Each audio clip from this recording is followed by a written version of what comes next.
Hello बच्चों, चलिए प्रश्न को पढ़ते हैं और समझते हैं। मान ज्ञात कीजिए और हमें एक समाकलन का मान ज्ञात करना है। यह है e की घातांक x, फिर कोष्टक में x का वर्ग प्लस 3x प्लस 3 और उसके बटे में है x प्लस 2 और पूरे का वर्ग है। और इसी का मान हमें ज्ञात करना है। प्रश्न को हल करने से पहले प्रश्न के लिए हम मुख्य अवधारणा लिख लेते हैं। तो प्रश्न की मुख्य अवधारणा जिसकी सहायता से हम इस प्रश्न को हल करेंगे। तो देखो, मुख्य अवधारणा में हम सबसे पहले इस बात को कहेंगे कि एक मानक समाकलन होता है जो हमें याद होना चाहिए। यह है e की घातांक x F x plus F dash x D x और प्लस सी। यहाँ पर एफ डैश एक्स जो है वो एफ एक्स का अवकलन होगा, ये याद रखें आप। ये हमारी मुख्य अवधारणा है इस प्रश्न के लिए। अब प्रश्न को आई के बराबर मानते हैं और फिर हल करते हैं। तो माना हमारा जो प्रश्न है वह आई के बराबर है, तो ये होगा समाकलन के अंदर e की घातांक x, उसके बाद x का वर्ग प्लस होगा 3x और प्लस हो जाएगा 3 और बटे में होगा x प्लस 2 और इसका हो जाएगा वर्ग और यहाँ पर आ जाएगा dx। इस x को दोबारा लिख लेते हैं, ये बिल्कुल सही नहीं लग रहा है। ये लीजिए, इस x को मैं फिर से लिख देता हूँ। ये हो गया x प्लस 2 का वर्ग। अब देखिए, वैसे तो ये हल हो नहीं सकता है, तो हम क्या करेंगे, यहाँ पर समाकलन e की घातांक x, यहाँ पर x प्लस 2 का वर्ग है तो ऊपर भी हम x प्लस 2 का वर्ग बनाने का प्रयास करेंगे। तो ये हो जाएगा x का वर्ग, 3x को लिख दूंगा मैं 4x और माइनस x इसके पीछे लिखूंगा अभी, और ये जो 3 है इसे भी लिखूंगा मैं 4। और उसके बाद देखिए, इधर लिख लिया मैंने माइनस का x और माइनस का 1, बन जाएगा 3x और 3। ये मैंने एक बार x जोड़ा है, एक बार x घटाया है, इधर भी 1 जोड़ा है और 1 घटाया है। ऐसा क्यों किया? क्योंकि मुझे x प्लस 2 की पावर या घातांक 2 यहाँ पर बनाना है। तो ये हो गया x प्लस 2 और पूरे की घातांक 2 हो गई और ये है dx। अब हम फिर से लिखेंगे i बराबर, और यहाँ होगा e की घातांक x, और ये देखिए x का वर्ग प्लस 4x प्लस 4 होता है 2 का वर्ग, तो ये सूत्र बन जाएगा x प्लस 2 और पूरे का वर्ग हो जाएगा ये।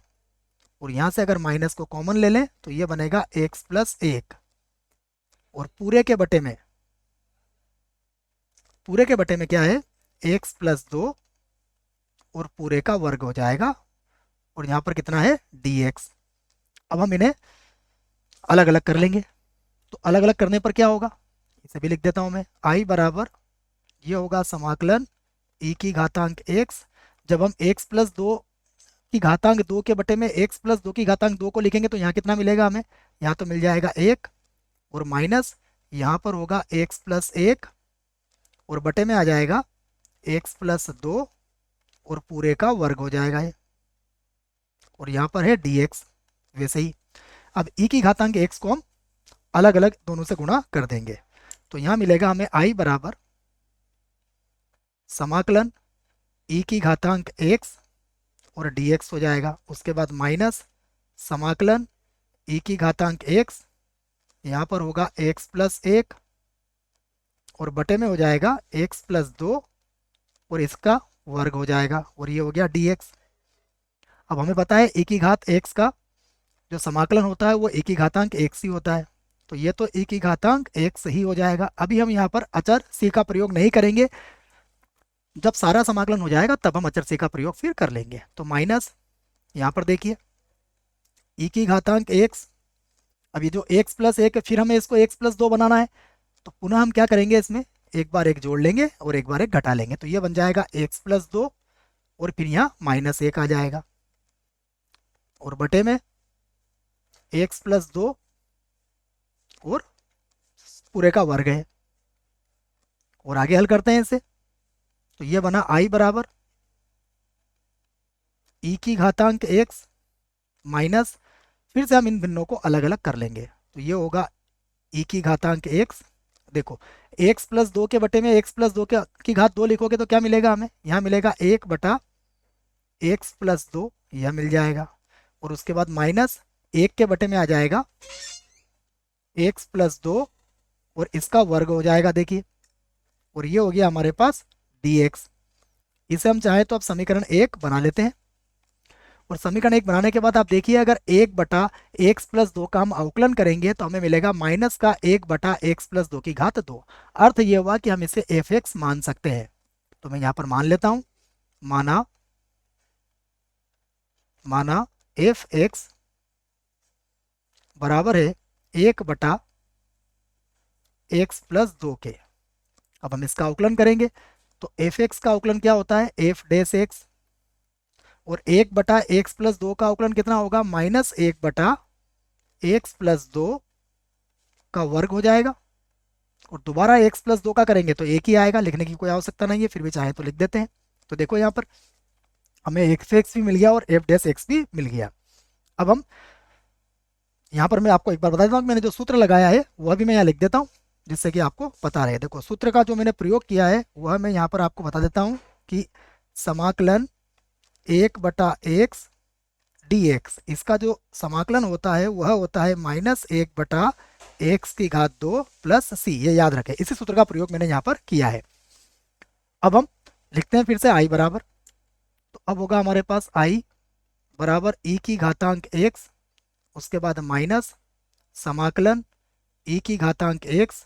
अब ये तो है हमारा f(x) और प्लस ये बन जाएगा f'(x) और dx।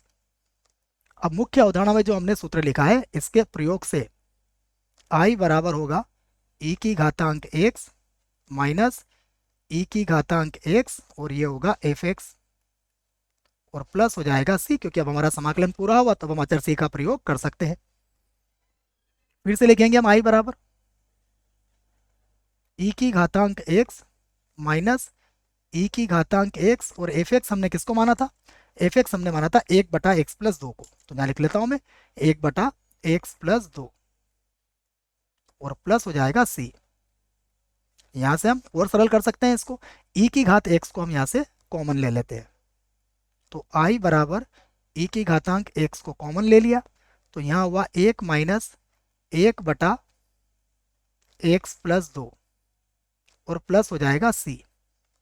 अब हम इसका लघुत्तम ले लेते हैं तो i बराबर e⁻x और ये हो जाएगा x+2, उसके बाद -1 और बटे में आ जाएगा x+2